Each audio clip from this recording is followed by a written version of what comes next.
Hello everyone, and welcome to my tutorial on how to ice a cake. So it seems pretty simple, I know, to ice a cake, but there is a couple tricks for when we're going to prep our cake to put fondant on it. First step is we need 2 half cakes like this here. And this one right here is a 10-inch cake that I've got. It's about 1.5 inches tall. Whenever you ice a cake, one thing that's one of my pet peeves is when people forget, you want to cut the top of the cake off. It's very important. That's what gives it those nice pretty lines that makes the cake look a little bit more perfect. Using, my favorite personally, a serrated knife, kind of like a bagel bread knife, something like that. And I like to use a Lazy Susan when doing it because when you cut it, it's going to make it a little bit easier to move around the cake. So just kind of start here at the very top of the cake. You want to make sure to get all these little rims right here around and just kind of start moving with the cake. Let the knife do most of the work. There we go. And once we know we've gotten the whole top taken off, there's our top of the cake. Don't worry, you can save it later for the kiddos if you like to have a little bit of extra cake here. So I'm actually going to use this one right here as my bottom for this cake. And then we're going to fill this with buttercream. Now the whole point of this cake that I'm going to be doing is going to be actually to crumb coat the cake. So what that basically means is I'm going to seal all the crumbs in, and then in my next video I'll show you guys how to cover it in fondant. So on this cake right here, we're going to put a little bit of icing right here in the middle. And then we're going to take our little cake spatula and we're going to smooth it in. Probably going to need actually a little bit more icing than this. I like to have my own bowl of separate icing if I'm going to decorate it in buttercream later. Just that way, if I do happen to get any crumbs back in the icing bowl, I don't have to worry about mixing it up. Perfect. I like my buttercream pretty creamy, but I do like it a little bit stiff. That way, like I said, if you have to decorate with it, it doesn't get all melty looking. All right. You can also fill your cake with any kind of fruit icing, preserves like strawberry, raspberry, anything like that. That'll be really yummy. If you are going to fill your cake with anything super liquidy, be sure to take buttercream or some kind of a stiffer icing and pipe a little circle around to hold all the preserves in so that it doesn't come sliding out the side of your cake. Very important. So now we're going to take the other half of this cake topper and then we're going to actually take it and flip it over on top. There we go. Kind of make it just right. There we go. You're going to have to kind of just finagle it a little bit. Brush extra crumbs off. There we go, just like so. That way, less crumbs we have to worry about on the cake when we start icing it. Now, everyone's a little different. I particularly like to start by icing the sides of the cake.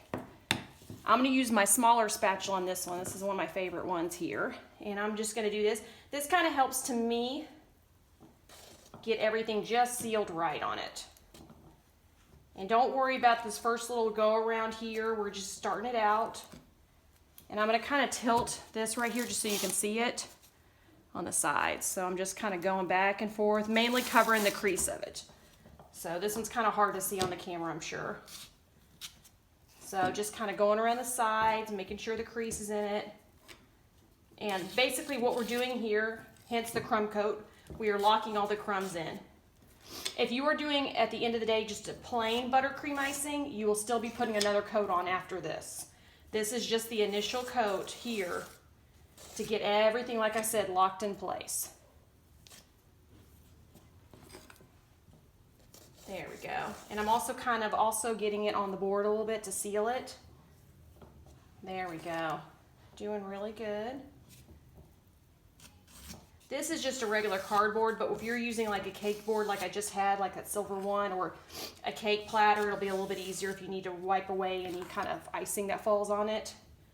With this particular cake board, since it's a practice one, it's not as easy, but we're doing pretty good. There we go.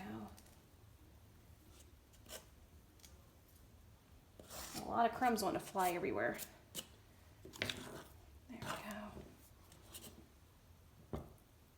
Now, if any of the part of the cake is having some issues, we are going to just put some icing on top of it.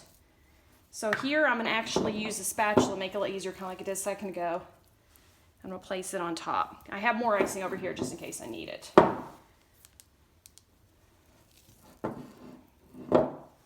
For the buttercream icing, though, just kind of a little rule of thumb, I don't measure my ingredients, so that's probably like the worst thing to say as a baker. I kind of just eyeball it and I taste it. So for my buttercream, I don't normally give out the recipe, but I will kind of tell you at least what's in the ingredients. I don't give the recipe out because, like I said, I don't know the exact measurements. But when I do my buttercream icing, I use obviously powdered sugar. I use shortening in my icing, so it's not actually technically butter in it, so it is dairy-free.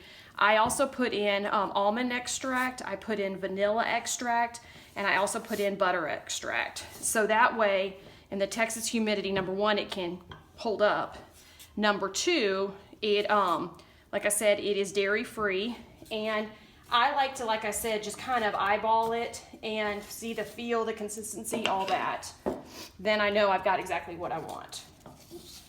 Now, when you're icing a cake, you want to take your spatula, tilt it. Always tilt it. If you go flat on the cake, you're going to rip the cake up. So kind of keep that in mind when you're working with it. You always want to come at it at an angle. And if you see the cake ripping, that's probably what you're doing. So keep that in mind. That's one of the hardest things to kind of get used to. Just kind of like I always tell people, when you're spackling a wall, you want to make sure that you are coming at it just right. See, there we go. We're going to cover that little hole right there. There we go. So yeah, and one thing also when you're doing your icing, most real vanilla, because I like to personally use Mexican vanilla.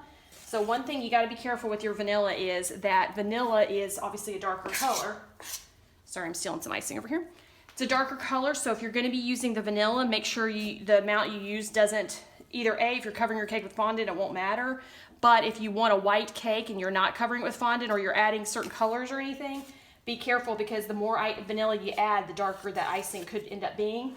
They do make at the cake decorating stores, and some of the, like Target and Walmart sometimes has them, they make a clear vanilla. That is also another good option too. The one thing I will say, ever since I started using Mexican vanilla, which was years ago, that's the one thing that people say they notice that they love about my cake is the flavor of the icing. So I've always stuck to it after that. So I just kind of am really careful on the amounts that I use on it. Okay, there we go.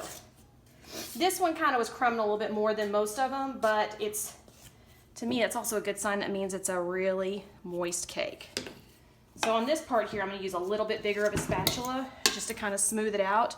And then I'm going to teach y'all my trick here that I do for icing cakes and kind of getting them a little bit more smooth. So I'm just going to kind of go around, make sure this is as flat as possible.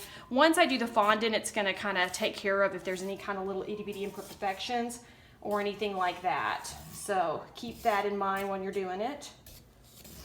There we go. Okay. There we go. So the one key that I do for my cake, because you can see that still needs a little bit of work here, is, I know it sounds weird, it's paper towels. So the paper towel that I use is a very specific brand. It's the Viva paper towel that is smooth, very important.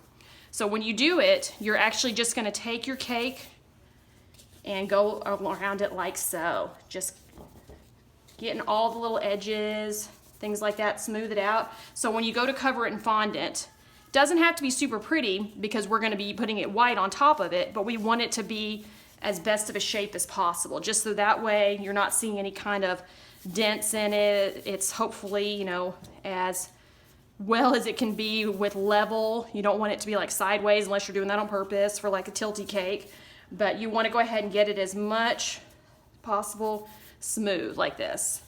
I personally also like to stick my cake, let it sit for a few minutes before I go straight to covering with fondant. Just because if you go straight to fondant, sometimes your cake can be a little soft from all the buttercream and it might not be as easy to do.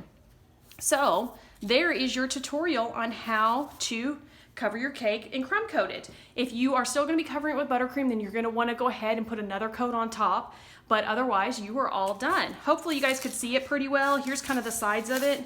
Like I said, it's not super pretty from the start, but that's exactly what you want for the fondant, and on my next video, I'll show you guys how to cover it in fondant.